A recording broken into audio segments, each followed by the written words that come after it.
Hey, my legion, how y'all doing today? I'm here today to review a movie called Vulgar. Now, this is a movie that I've heard about for a long time, and people are saying, "Man, you gotta see Vulgar, you gotta see Vulgar, you gotta see Vulgar."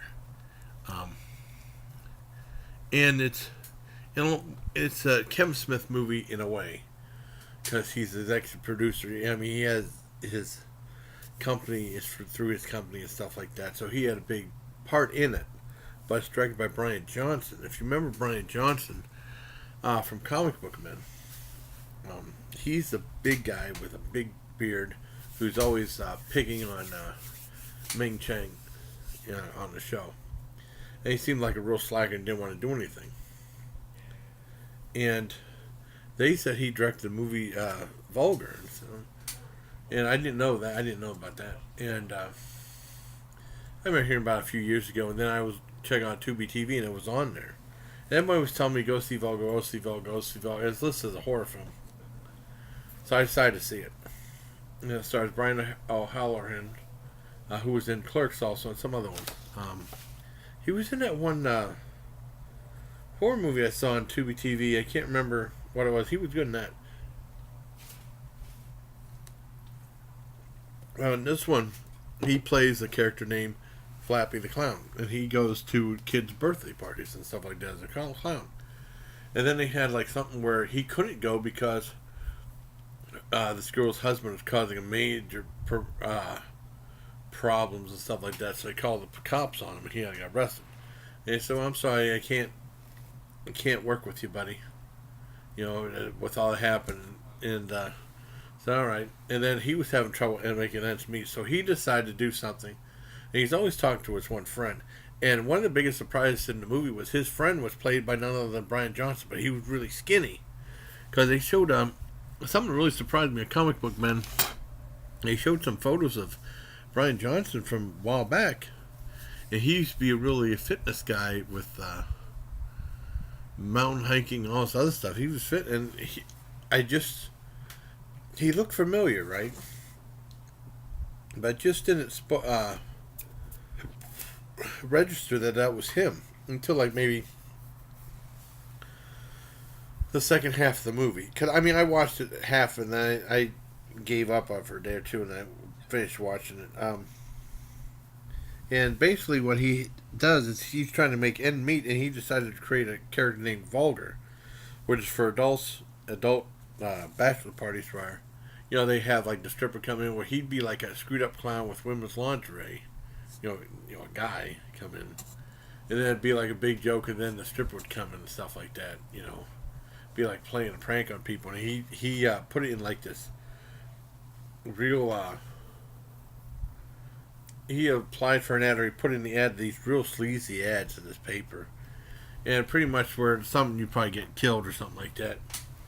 And he went to the first call, and it was like a father and two sons. They're all like, I mean, the father's like 50, 60, and the sons are like 30. So it's nothing, you know. And he gets accosted and assaulted sexually. And the one of the sons was played by the brother on Jason Scott Lee's brother on My Name Is Earl. So it had that. And but it's so unconvincing. All the characters. Someone said it sounded like all the characters ate a dictionary, but no one's convincing, and the storyline was not convincing at all. And basically, what happened after that is he got fed up, so he decided to, that one guy for that birthday party had a gun, and and then he saved the little girl, and then became like a cult hero. He was on talk shows and stuff, and then a bunch of guys were talking, and then you see Kevin Smith. This is something that I did like. He was a preppy guy, because usually he's like the slacker, Silent Bob or something like that. He doesn't talk at all. But he usually plays a slacker in real life too. I'd never seen him like a preppy guy, clean shaven with a cardigan sweater and stuff like that. That was interesting. I thought that was interesting, and they wanted him to have his own show.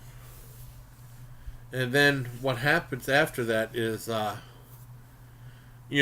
one father sees the tape of that thing. They thought that they left the clown for dead. He's still alive, and they want to extort money from him.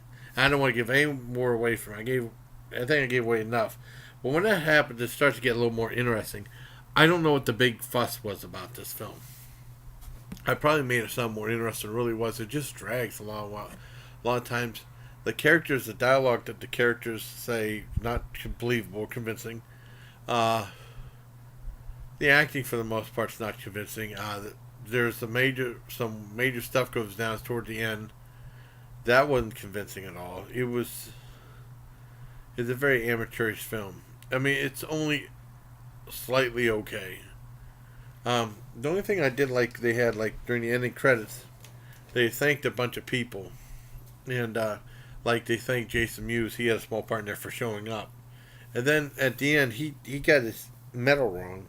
He talked about, at the very end, he said Satan, and he said, well, people don't mention him that much, except for the time during the death of black metal in the '80s. Black metal didn't die in the '80s. Black metal's still around. It's like the major, one of the major exports of Norway, if I'm not mistaken. Norwegian death metal. No, death metal did not go away. He should know better than that, or he was just trying to be funny, but it wasn't funny anyways. No,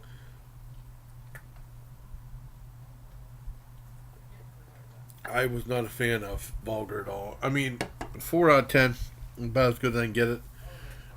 It just wasn't convincing. I guess you could. Some people call it like a guy version of I Spell in the Grave, but I Spell in the Grave is much better than that, and very convincing. But this one, oh, I didn't care for it. I didn't think anything that great about it. I don't know what some of the hype was about it.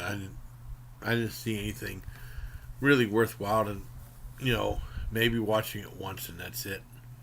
But some people lose their patience and not even bother watching the whole thing. I eventually did. It took a little while, but I did see the whole thing. So there you have it. Check out Me and B Designs for my T-shirt, and film at my sister's place. So you'll see a bunch of videos. I'm gonna mix them between my place and my sister's place. Just for the weekend stuff. But you'll see a bunch of some mix-ups and stuff. I hope you like that, and yeah, I just hope you like these videos. I really enjoy making them for all of you. And until next time, bye, please. Take care, my legion.